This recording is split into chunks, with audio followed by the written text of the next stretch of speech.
I never imagined the biggest threat to my family would come from inside my own childhood home. I'm Jennifer Wilson, and to be honest, I've never imagined myself as someone special.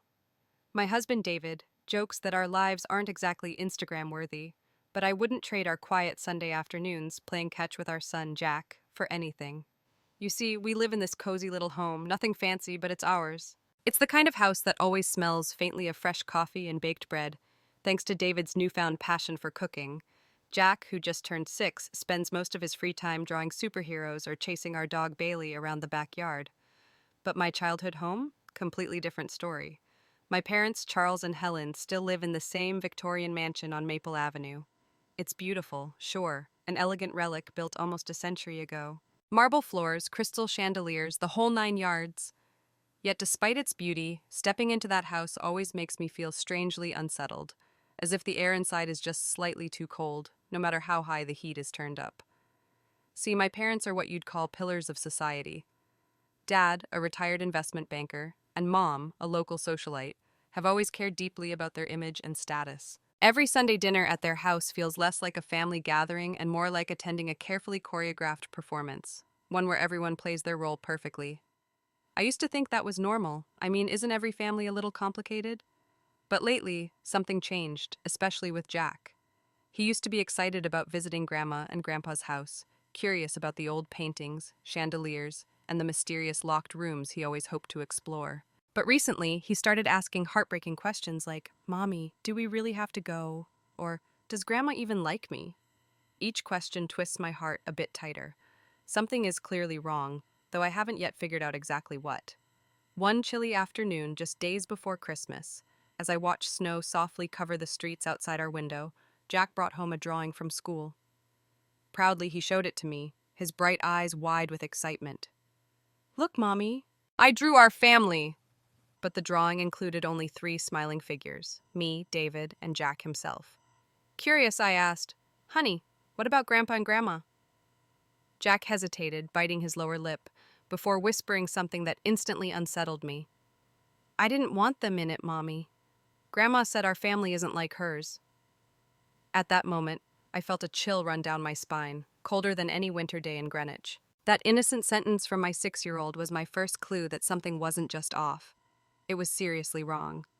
Little did I know that very soon, an incident would force us all to confront truths we'd spent years avoiding, and that our cozy family life was about to face its toughest test yet.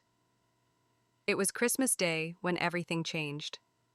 We pulled up outside my parents' grand mansion, its windows glowing warmly through heavy snowflakes. Jack clung to my hand tightly, nervously tugging at his new red sweater, something he'd proudly chosen himself. My heart sank as I felt his tiny fingers trembling. "You okay, buddy?" David asked, gently ruffling Jack's hair. Jack hesitated, looking down at his feet before mumbling, "Daddy, why doesn't Grandma smile when she sees me?" The question sliced straight through me. I caught David's eyes in the rearview mirror. He didn't answer immediately, but his tightened grip on the steering wheel told me he felt exactly what I did. Confusion mixed with quiet anger. Inside the mansion, Christmas was in full swing. Sparkling lights and fragrant holiday aromas couldn't mask the coldness I always felt here. My mother greeted us with her customary kiss on my cheek, her eyes barely glancing toward Jack. "Oh, finally here, Jennifer," she sighed, adjusting her diamond necklace. "We almost started dinner without you." As we entered the living room, I saw Jack's eyes widen, instantly drawn to the enormous Christmas tree towering high above him, overflowing with carefully wrapped presents. My heart squeezed again. I knew better than to expect fairness, but part of me still hoped this year might be different. But when the time came for gifts, my worst fears became reality. After watching his cousins open lavish presents, expensive toys, the latest gadgets, Jack's turn came. He opened his gift, hands shaking with excitement. But I knew something was off the moment I saw my mother's eyes glint coldly. It was an empty box. Jack stared at it in confusion, then looked up at his grandmother, his voice breaking. "Grandma, did you forget my gift?" My mother replied coolly, her tone calculated, cutting like ice. "I thought you already had everything you needed." Jack's eyes filled with tears. That moment, my shock turned into anger, then clarity. All the years I'd silently accepted their subtle cruelty erupted into a painful realization. I had failed to protect my child by tolerating their toxicity. Without a word, I scooped Jack into my arms and left the room, feeling the stunned silence behind me. David quietly followed, his jaw clenched. We drove home in silence, snow softly blanketing our path. Jack cried quietly in the back seat, clutching his empty box, unable to comprehend the cruelty he'd just faced. That night, holding Jack tight as he fell asleep exhausted from tears, I whispered softly into his hair, "I promise, honey, from now on, things will change. Mommy won't let anyone hurt you again." But deep inside, I knew the hardest challenge was yet to come. Confronting my parents, setting firm boundaries, and reclaiming our dignity as a family. The morning after Christmas, my phone buzzed relentlessly, waking me from uneasy sleep. I grabbed it, eyes blurry, heart sinking at the flood of messages from my siblings. Elizabeth, usually calm and collected, had written, "What happened yesterday crossed every possible line. We need to talk, now." My brother, Matt, a successful attorney who rarely showed emotion, had texted angrily, "Mom and Dad can't treat Jack like that. Something has to change." Yet, the message that shocked me the most was from my younger sister, Emily, the golden child of the family, always adored by our parents. She'd simply written, "Jen, I'm sorry I didn't see it sooner. I'm on your side." I stared at her words in disbelief. For years, I'd assumed I was alone, misunderstood, and perhaps even overly sensitive. But now, reading those messages, I realized something significant was shifting. Maybe, just maybe, I wasn't the only one tired of living under our parents' shadow. Later that morning, we gathered at Elizabeth's cozy apartment downtown. The room felt heavy as Matt spread papers across the coffee table, detailing the extensive financial and social support we'd collectively provided our parents. Everything from country club fees to maintenance bills and healthcare management. "How did we let it get this far?" Matt sighed, shaking his head. "We've been financing their luxury while tolerating their emotional manipulation." Elizabeth leaned forward, her voice steady but firm. "It's time we set clear boundaries. They need to see how they've hurt Jack, and us." I sat quietly, feeling torn. Despite their cruelty, these were still my parents. But then I thought about Jack's eyes, wide with confusion, hurt by people he trusted. The pain in my chest tightened, turning into determination. "You're right," I finally said. "But this isn't about revenge. It's about reclaiming our self-respect and protecting our children. They've built their entire identity on appearances. Let's show them what it truly means to be family." As we laid out our new approach, canceling their exclusive memberships, stopping the maintenance payments, limiting visits, my mind flashed back to my mother's empty gift box. I couldn't shake one nagging thought. Would cutting them off really change their hearts? Or would it push them deeper into bitterness? Just then, a text popped up, this time from a number I hadn't saved, startling me. "Jennifer, this is Helen. Can we talk? Privately." I felt chills down my spine. Was this a chance for genuine reconciliation, or just another manipulation? I chose a small cafe on the outskirts of town, neutral territory, away from our homes. My heart pounded as I entered and saw my mother already waiting at a corner table, hands gripping a cup of untouched coffee. She looked smaller somehow, diminished from the proud woman I'd always known. "Jennifer," she said softly, barely meeting my eyes. Her voice trembled slightly, revealing vulnerability I'd rarely heard. "Thank you for coming." I sat down cautiously, unable to shake the memory of Jack's tear-streaked face. "Mom, I'm here because we clearly need to talk, but I need honesty. No more pretending." For a moment, silence hung between us like a heavy curtain. Finally, she exhaled, her gaze focused somewhere far beyond me. "When I married your father, I thought life was about status, wealth, and reputation. It was what I'd been taught, drilled into me by your grandmother." Her voice tightened. "I never imagined I'd pass those pressures on to my own children and grandchildren." I felt a slight twist inside, confused by her sudden admission, but I wasn't ready to trust her words just yet. Then why Jack? Why humiliate a 6-year-old child in front of everyone? She visibly flinched, guilt clouding her eyes. "I never intended to hurt Jack. It was supposed to be a lesson for you."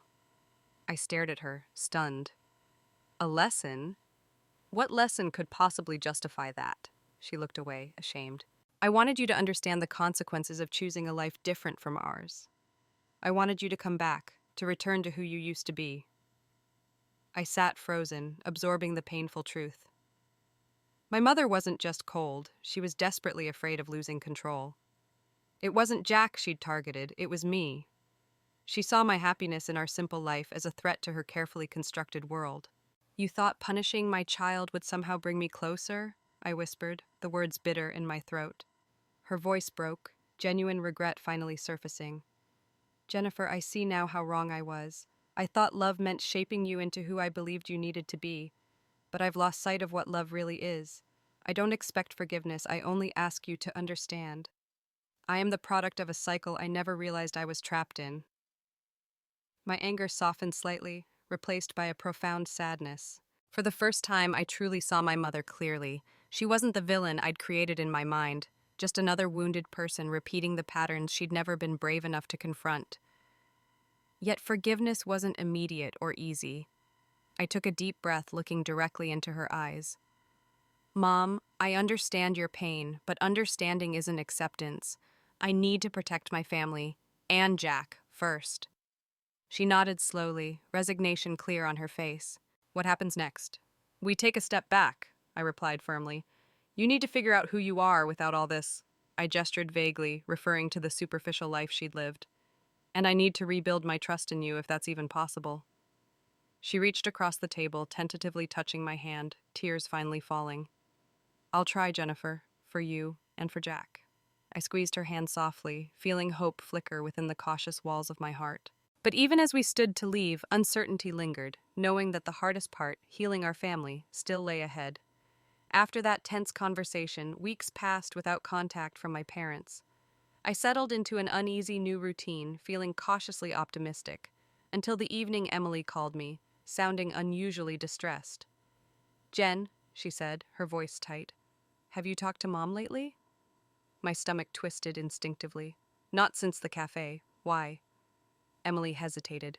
I heard her take a shaky breath before she replied, Mom and Dad are really struggling. It's worse than we thought. Something tightened in my chest. I'd expected them to face difficulty without our financial support, but hearing it confirmed felt heavier than I'd imagined.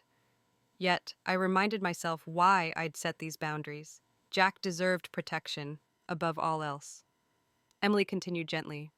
Dad had an anxiety attack yesterday. He went to the hospital. He's okay now, but Mom called me crying. She's terrified and completely overwhelmed.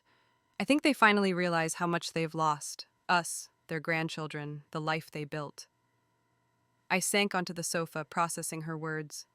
For years, my parents had presented themselves as invincible, unbreakable. Now, stripped of the facade, they seemed heartbreakingly fragile. After hanging up, guilt gnawed at my heart.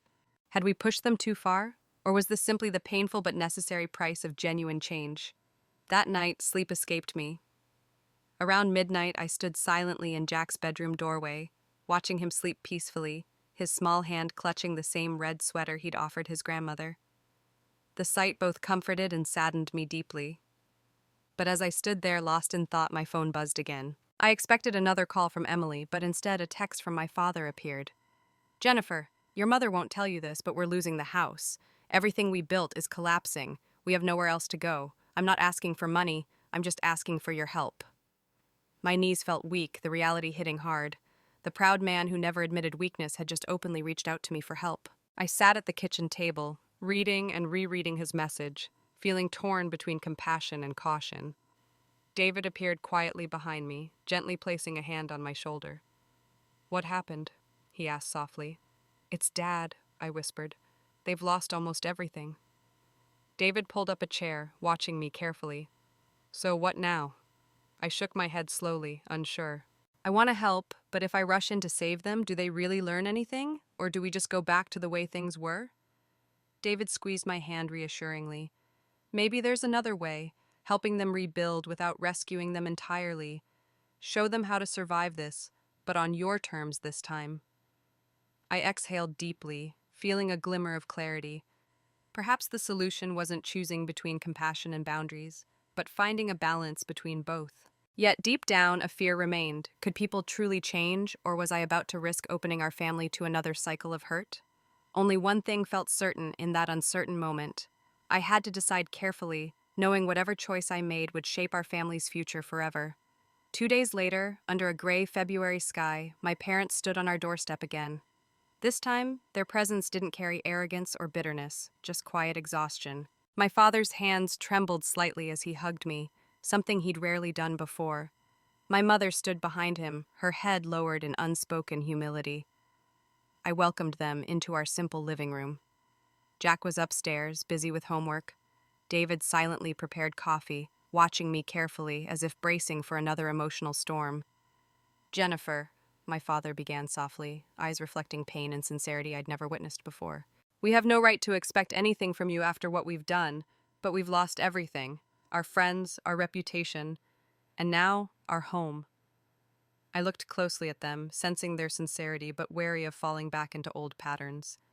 Gathering strength from deep inside, I spoke clearly. I won't abandon you, but I also won't simply fix this for you. You've built your lives on appearances, status, and pride.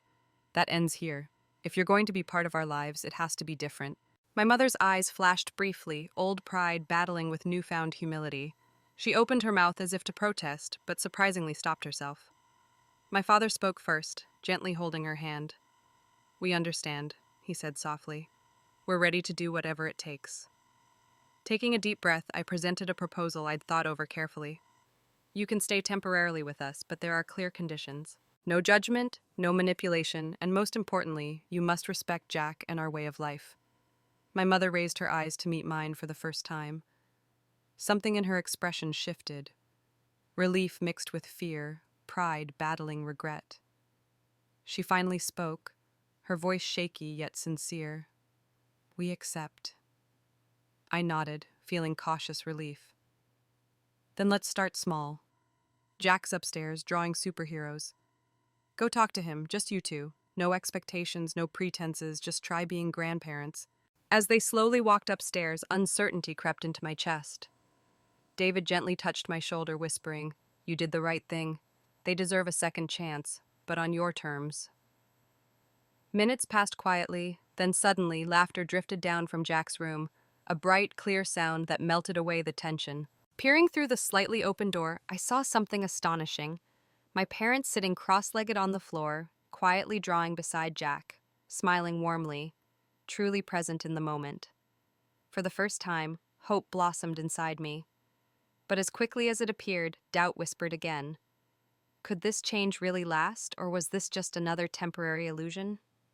I stood there silently, heart caught between caution and hope, knowing that only time would reveal the truth. In the weeks that followed, my house, once quiet and predictable, became the stage of an uneasy experiment. My parents, who had always defined themselves by status and appearances, began slowly adapting to the rhythms of ordinary life. I watched cautiously as they navigated grocery shopping, cooking simple meals, and helping Jack with his homework. One evening, standing quietly in the kitchen, I overheard a conversation that made me pause. Jack was carefully drawing at the dining table, crayons spread chaotically around him. My mother sat beside him, her expression softer than I'd ever seen. Grandma, Jack suddenly asked without looking up, are you happier here? She hesitated. I held my breath, waiting for her reply. To be honest, Jack, she answered softly, her voice vulnerable. I think I'm learning what happiness is for the first time. My chest tightened unexpectedly. For a brief moment, I saw a glimmer of real change, but I knew healing was rarely linear. Just days later, another test arose. My mother received an invitation to an exclusive charity luncheon, the kind she'd always attended before. I watched silently as she held the invitation, conflicted emotions flickering across her face. A part of me wanted to step in, to advise her, but I held back. This was her test, not mine. She hesitated, glancing at me, then quietly said, Perhaps I should politely decline. But her voice wavered, betraying uncertainty. She wanted validation, my approval, even permission. I realized right then that while they'd made progress, the battle wasn't fully over yet. You can go if you want, I replied gently, careful to keep my voice neutral. But ask yourself honestly, are you going because you genuinely want to, or because you're afraid of what they'll think if you don't? The next morning, I found the invitation in the trash. Though relieved, I knew it wasn't the end of the struggle. Each day was a delicate balancing act. Each step forward felt fragile, easily reversible. But watching my parents wrestle with their past selves gave me hope that perhaps this journey toward healing might be real after all. I took a deep breath, looking out the window into the quiet evening street. The path ahead was uncertain, but for the first time in years, I felt confident that we were finally walking in the right direction.